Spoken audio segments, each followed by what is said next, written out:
അത് വലിയൊരു കാര്യമാണ്. അയ്യോ കാണാൻ വന്നാളാണ് എനിക്ക് പ്രൊഫഷനായിട്ട് കളിക്കുന്നത് പ്രസാദിന്റെ കൂടെയാണ്. പുറത്തേക്ക് കൊണ്ടുപോകണം, വിദേശത്ത് കൊണ്ടുപോകണം ആദ്യം പ്രസാദനാണ്. നമ്മൾ കേരള സംഗീത അക്കാദമിയുടെ ഈ ഫോക്ക് എന്ന് പറഞ്ഞിട്ട് ഇന്റർനാഷണൽ ഡ്രാമ ഫെസ്റ്റിവൽ കണ്ടിട്ടുണ്ട്. അപ്പം ഒരുപാട് വർഷം ഞാൻ പോയിട്ടുണ്ട്, ക്യാമ്പ് അടിച്ച് അവിടെ നിന്ന്. അപ്പോൾ അത് ലോകത്തിന്റെ പല ഭാഗങ്ങളിൽ നിന്നുള്ള നാടകങ്ങൾ കാണാനുള്ള ഒരു ഭാഗ്യം ലഭിച്ചിട്ടുണ്ട്. പല രാജ്യങ്ങളിൽ നിന്ന്, പാരീസിൽ നിന്ന്, ഫ്രാൻസിൽ. അപ്പൊ ശരിക്കും ആ ഒരു ഫോക്കിന്റെ വേദിയിൽ ഇരുന്ന് കാണുന്ന ആ ഒരു ഫീലാണ് എനിക്ക് ഇവിടെ വന്നപ്പോൾ തോന്നിയത്.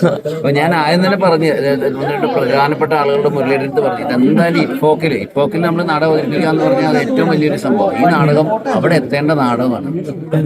മാത്രമല്ല ഒരു ഭയങ്കര എത്തിക്കും ഞാൻ ഭയങ്കര ഒരു മെസ്സേജ് ഉണ്ട്. നമ്മൾ ഈ സ്ഥിരം കാണൂല്ലേ, സിഗരറ്റ് വലിക്കാൻ താല്പര്യമില്ല, അതൊക്കെ കേടാണ്. പക്ഷെ സിഗരറ്റ് ഉണ്ടാക്കുന്നവരൊക്കെ മുതലാളിമാരാണ്.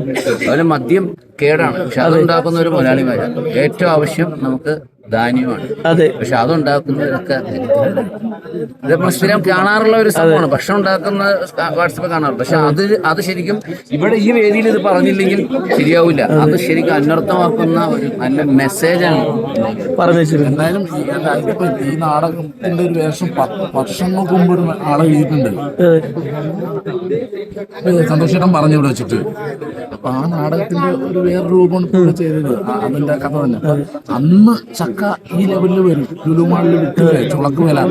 അതെ, വർഷങ്ങൾക്ക് മുമ്പ് എഴുതി വെച്ചേക്കണ കാര്യം ഇത്. സന്തോഷം അതാ പറഞ്ഞ കലാകാരന്മാർ ദീർഘവീക്ഷണമുള്ള കലാകാരന്മാരാണ്.